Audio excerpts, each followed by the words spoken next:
Literally, there's nothing more annoying than filming an entire video just to go back and edit it and realize there's no audio.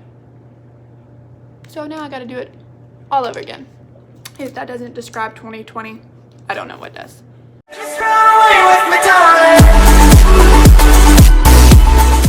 Hey y'all, it's Brittany. If you are new to my channel, hi. I'm glad you're watching. If you are not new, welcome back.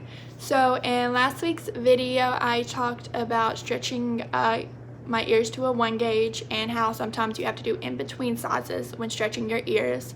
And that made me think that I needed to show y'all guys how to properly clean your ears after you stretch.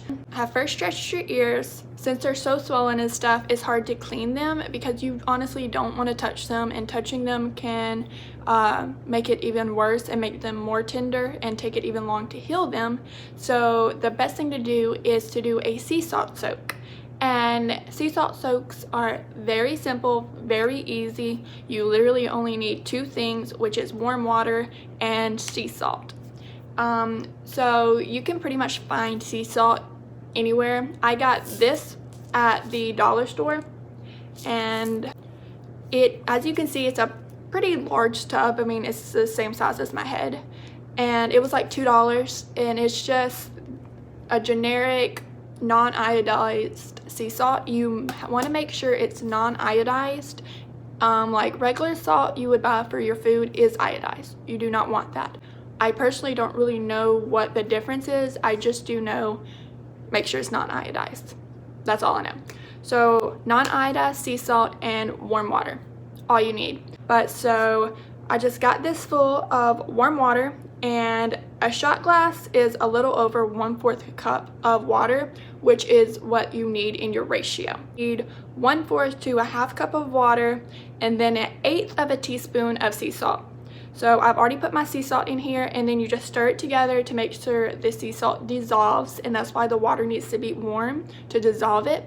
And then all you do is you just dunk it in and make sure you kind of tilt it so it like really saturates your whole ear hole, and let it sit there for 2 to 5 minutes, and do that once to twice a day.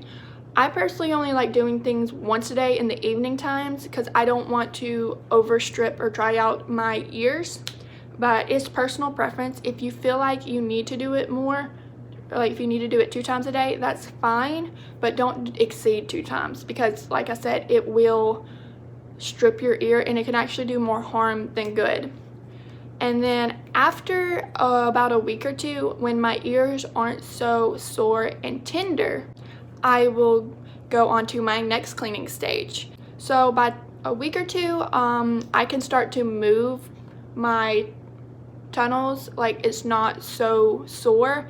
And so what I like to do is I will take off the back of my tunnel, and I will kind of get the sea salt and I will put it in there, but I will actually move my tunnel up and down so that the skin in between the tunnel and the ear can actually be cleaned.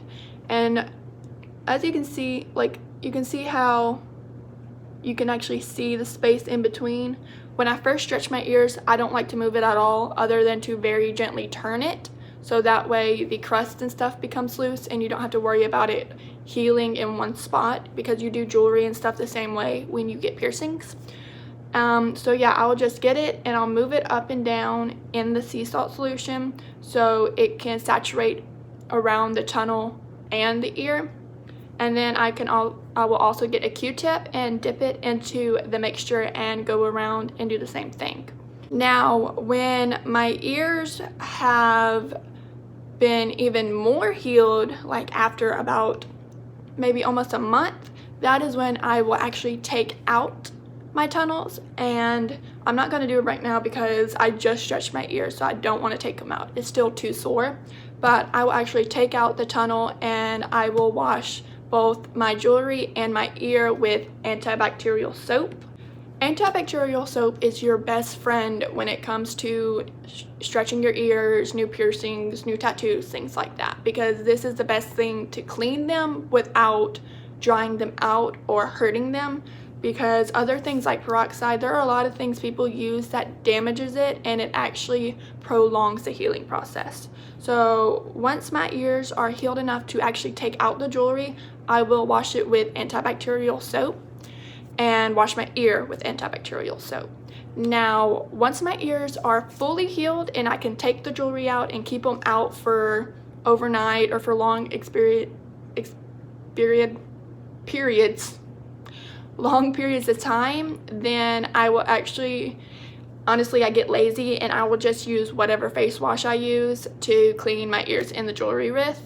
But I do use more natural face cleansers. Like, I don't use anything harsh. If you use something harsh for your face, then don't do that. But I just use micellar water and honey to cleanse my face, so it's okay to do what I'm doing. I don't know if it's proper though. This is just what I do. But yeah, so what I do is I'll just take out my jewelry, rinse them in water to get the gunk off, and then I will wash my face. And as I'm washing my face, I'll just like massage my ears and wash them too, and that's it. And I mean, I've had no issue with it, and since they're healed, it's not going to hurt it. You're just washing it, and I'm washing off the excess sebum oil that has become trapped in there. But so that is how you should wash your ears and clean them when you're stretching. I will leave the ratio description for the sea salt soak down below. Also, I did forget to mention, they make a spray. It's called H2 Ocean, I think. And it's basically like a sea salt mixture already made in a spray bottle. And then that way, say you are at a friend's house or you're at school or something and you need to clean your ears, but you don't have the stuff to make the sea salt solution, you can just like spray your ear with it, get a Q-tip, go around, and it's really easy and fast. And you can do that honestly instead of doing your own sea salt solution, but it is cheaper to do this, and I personally prefer doing this just because, to me, I think it's more concentrated. I could be wrong, but that's just my opinion. So yeah, I hope y'all liked the videos. I hope you found it helpful. If you have any questions, just ask down below, and if you have any ideas or something you may want to know that you want me to do a video on, tattoos, piercings, whatever, it really could be whatever, then just let me know. So like, subscribe, and everything, and I hope you have a good day. Stay safe, wear your mask, think about other people's health besides your own. Yeah, bye.